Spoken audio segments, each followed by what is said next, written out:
I'm Tony Fleming, and this is Fleming's Ultimate Garage. Hey, thanks for joining us on today's video on one great looking car.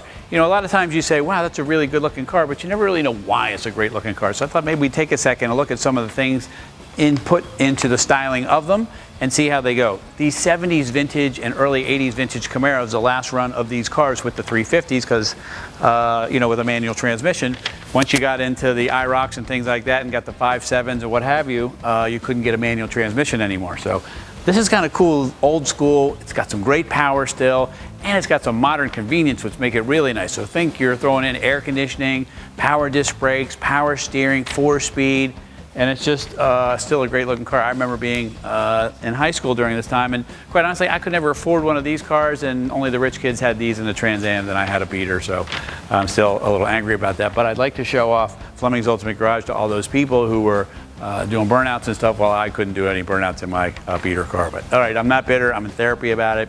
I'm probably going to be over it soon. Sorry I got ingested into the video and we got off topic. But let's talk about the restoration of this car, because that's really why you're here. Enough about me. Let's talk about you and how you feel about me. All right, come on up here. Let's talk about paint for a second. All right. This right here is significantly nicer than factory paint. GM paint back in the late 70s and 80s was not great paint. You see how clear you can see every letter in there? You know, this is a body line through here like it's supposed to be. And as you look, you can see it's just really, really clear. And if you're buying a car online outside of Fleming's, which would surprise me, but let's say you were, these are the things you should be asking of the people. It's not that you can see the letters in there, it's the fact that you can read every letter. It's crystal clear, and that's how you know somebody spent some time doing a great job with the paint. The callouts on the side, Z28 here, Ram Air here, and the hood scoop. The wheels are still great looking. Today, these are still timeless wheels. BFG Radial TAs all the way around, and a nice straight body. You know, this is so far past the 30-year-old mark. This is 2016. And as these cars approach the 40-year-old mark, you know, over time, they become more and more collectible. And the reason why they become more and more collectible is because there's less of them. This is a matching numbers car, all right, with the option that we talked about earlier. And then the cars that are older than that continue to go up in value, so it drags these up with it. So this is a great way to get into the hobby without having to spend a gazillion dollars. And those cars that are expensive right now weren't always expensive until just recently. So maybe this is the next thing to be big. You never know. All right. Okay, so we walk around and we make sure that the doors fit and close properly on these cars like they're supposed to. All right, that's a nice fitting door. The gaps are good. Somebody spent some time on this. The front and rear spoilers, I just think that's a great part of the car. And you come around back here, nice call out. There's still great styling in here. The tan interior is nice, man. It looks great looking through the window.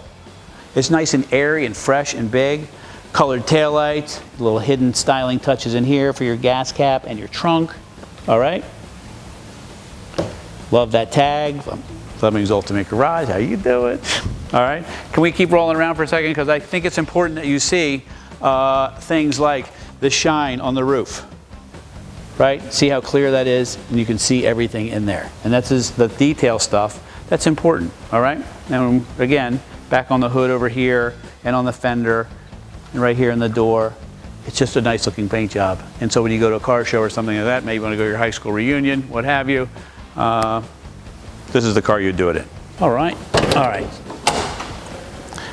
Believe it or not, we still got some engine here, and we still have some engine here. No matter what kind of English you want to use, there's still some engine here. The 350 is still an awesome piece, all right? Still got a 4-barrel, air conditioning, power disc brakes, power steering, detailed underneath nicely here, right? The decals in place, cal tag is there like it's supposed to be, so you know. You know, we didn't know the 69 and 67 Camaros or 65 Mustangs were going to be so collectible back then. 25 years later after they were out, or 10 years later, or 15 years later, the cars that later came on, those cars could do the same exact thing. So having some of these things here, knowing this has the original engine and transmission and stuff like that in the cars, makes a big difference. All right. So we'll take a peek inside here. Come on up. So we have our jacking decals, our warnings here, okay.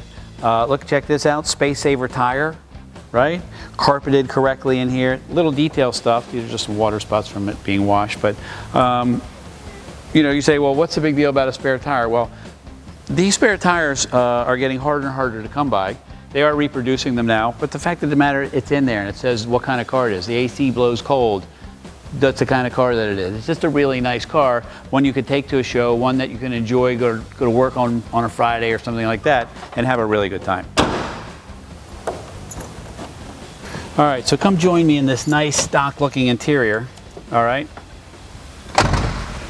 Okay, some nice options like tilt wheel, 4-speed, AM, FM, and the sassy cassette player. If you want to, we leave these stock looking stereos in here, okay?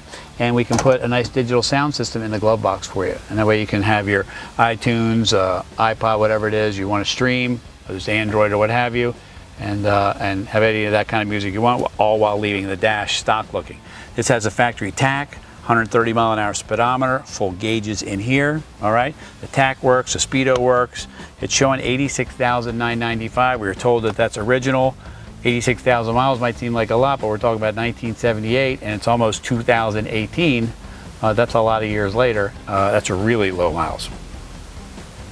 And we're talking about the 86,995 miles. We're talking about, it sounds crazy, driven around 2,000 miles a year. That's pretty cool. That's kind of what you'll do too. You can drive it as much as you want. It could be someone's daily driver if they wanted it to be, because it has a lot of modern amenities, but it's still a nice driving, nice tight car. All right, so let's close up this video. So these late 70s and early 80s cars get a rap of not having a lot of performance. I can tell you this car runs really well. I can't tell you how well it runs because I could do some time, and I'm not ready to do time yet. But I can tell you with the 4-speed, 4-barrel, and Posi-tracs in the back, it goes really well. When I don't want my gel to get messed up, right, I flip on the AC, make sure I got my power disc brakes working, I got some power steering, and I got a cool, old school car that's not a gazillion dollars, but you never know, someday this could be that kind of car. Anyway, call us 301-816-1000. We'll tell you all about the great eyes that you can see online about this real Z28. You know, these old cars get a bad rap, the late 70s and 80s cars, but believe it or not, they're a lot faster than you think they are, and they make a great rumble.